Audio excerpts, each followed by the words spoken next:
প্রিয় শিক্ষার্থী, নতুন একটি ক্লাসে তোমাদের জানাই শুভেচ্ছা ও স্বাগতম। দেখো প্রিয় শিক্ষার্থী, আমরা ওয়ার্কিং ক্যাপিটাল আজকে আবারও সূত্র নিয়ে চলে আসলাম। মাত্র 4টি সূত্র। দেখো এই 4টি সূত্র থেকে একটি সূত্র অবশ্যই তোমরা পেতে পারো। 4টি সূত্র থেকে অবশ্যই একটি সূত্র তোমরা পেতে পারো। 4 নম্বরে একটি অঙ্কে একটি সূত্র আসতে পারে। এই জন্য তোমাদের জন্য অনেক ইম্পর্টেন্ট, অনেক গুরুত্বপূর্ণ 4টি সূত্র। দেখো আরো কিছু গুরুত্বপূর্ণ সূত্র এরপরে আমি আবারও নিয়ে আসবো। এখন 4টি সূত্র দেখো। প্রথমে লিখছি কি, gross working capital. Gross working capital কাকে বলে? দেখো টোটাল কারেন্ট অ্যাসেটস কে গ্রোস ওয়ার্কিং ক্যাপিটাল বলে। কি বলছি? টোটাল কারেন্ট অ্যাসেটস কে কি বলে? Gross working capital.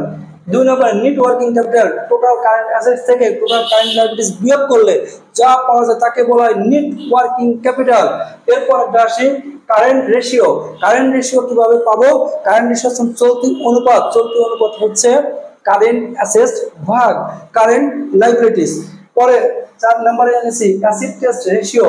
Acid test ratio current assets minus inventory, অথবা ইনভেন্টরি আরেকটা স্টক নামে থাকতে পারে, minus prepaid expenses divided by current liabilities. Current liabilities. এই 4টি সূত্র তোমাদের জন্য অনেক গুরুত্বপূর্ণ আসতে পারে একটি সূত্র।